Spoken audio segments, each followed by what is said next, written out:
Wesh wesh les amis. Alors dans cette vidéo on va parler d'un truc pas drôle, ce qui s'est passé lundi dernier en Palestine. Alors le lundi 14 mai, il y a l'armée israélienne qui a ouvert le feu à balles réelles sur des manifestants palestiniens. Ces mecs-là, ils manifestaient de manière désarmée, ils avaient pas d'armes, pour essayer de franchir la frontière qui sépare la bande de Gaza et Israël. Et l'armée israélienne leur a tiré dessus et ça a causé un bilan de morts digne d'un bilan de guerre. En une seule journée de manifestation, il y a eu 1350 blessés par balle minimum, 60 morts minimum, dont 6 enfants. C'est plus que crasseux, ça nous effraie et nous indigne tous, j'imagine. Et s'il y en a qui pensent que c'est normal pour une armée d'ouvrir le feu sur une foule désarmée, parce que dans cette foule, il y a quelques-uns qui tirent des cailloux, allument des feux pour se planquer, ou parfois jettent des cocktails Molotov vers une clôture, on peut rien faire pour vous. Mais là, dans cette vidéo, on aimerait aller au-delà de cette stupeur pour comprendre le tournant géopolitique qui se cache derrière. Parce qu'en fait, si Israël peut ouvrir le feu et massacrer impunément des Palestiniens désarmés qui veulent simplement s'approcher d'une frontière,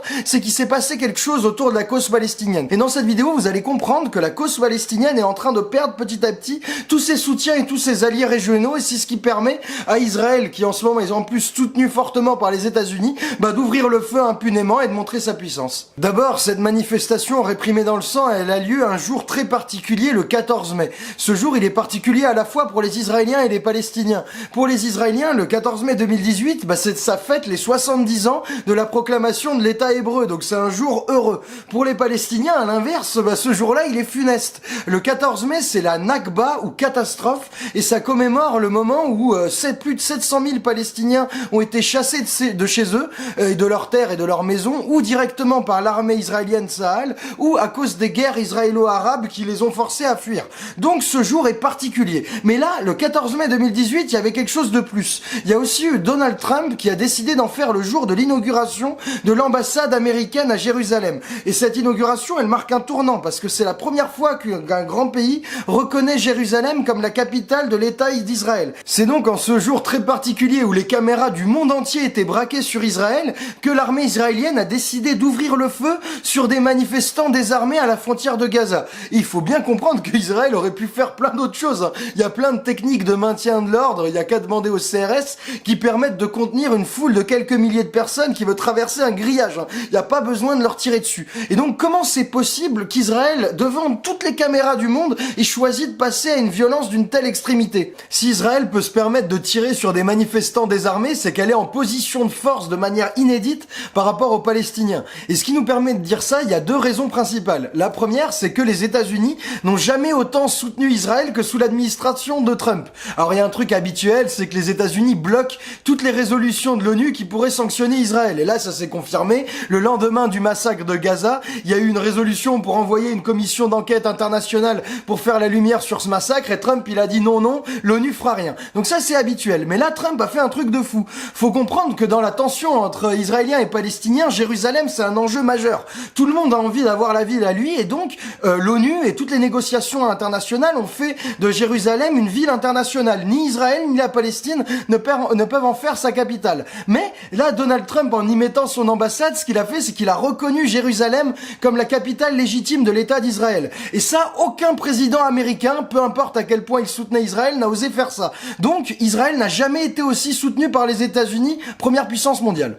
La deuxième raison qui permet à Israël d'être en position de force, c'est que les Palestiniens n'ont jamais été aussi isolés dans la région. Alors, leurs principaux alliés sont contre eux. Par exemple, d'abord, il y a l'Égypte, qui est opposée aux frères musulmans du Hamas, et qui donc, depuis 2007, organise le blocus de la bande de Gaza avec Israël. Ensuite, il y a les printemps arabes et les guerres qui ont complètement mis le chaos dans des pays qui anciennement soutenaient la Palestine. Il y a eu la Libye, l'Irak, la Syrie, tous ces pays, c'est le bordel. Et enfin, il y a un autre grand allié de la Palestine, c'est l'Arabie Saoudite. C'était le troisième contributeur au budget palestinien. Et l'Arabie Saoudite, très récemment, a décidé de changer complètement d'alliance pour s'allier avec Israël. Pourquoi? Pour former un arc contre l'Iran avec Israël et les États-Unis. Donc, dans la région, les Palestiniens sont tellement isolés que Israël peut faire ce qu'elle veut. Et Israël ne s'y est pas trompé, il y a eu très peu de réactions de la communauté internationale à ce massacre qui a pourtant été dénoncé par plein d'ONG comme Amnesty International et la Ligue des droits de l'homme. Mais, heureusement, si je puis dire, il y a eu une vague d'indignation massive sur les réseaux sociaux de la part des gens ordinaires. Et on a même vu quelques stars hollywoodiennes comme Nathalie Portman et Benicio del Toro partager publiquement leur indignation face à ces massacres. Et ça, c'est porteur d'espoir. Pourquoi ? Parce que ces manifestations à Gaza, c'est peut-être le signe d'un changement stratégique majeur en Palestine. D'habitude, à Gaza, c'est le Hamas qui dirige. Et le Hamas, ils ont coutume de privilégier la lutte armée et les roquettes. Mais là, on voit des jeunes, inspirés par Luther King et Mandela, qui prennent leur distance avec ces vieilles recettes pour privilégier des manifestations de masse et une stratégie non violente. Et ça pourrait être le début d'une stratégie non violente en Palestine. Mais cette stratégie, elle a des chances de marcher que si elle conquiert l'opinion publique et génère partout des campagnes d'indignation et de boycott. Et donc, si nous, on fait pas tourner l'information, si on n'informe pas les gens autour de nous de quelle est la situation là-bas, eh ben, c'est encore une fois l'escalade de la violence qui va continuer et tous ces Gazaouis seront morts pour rien. Donc nous, on compte sur vous et on se revoit très vite. À bientôt les copains. Et nous, on est toujours en train de travailler à notre projet Comprendre le Monde et sur ce projet, on pourra aller en profondeur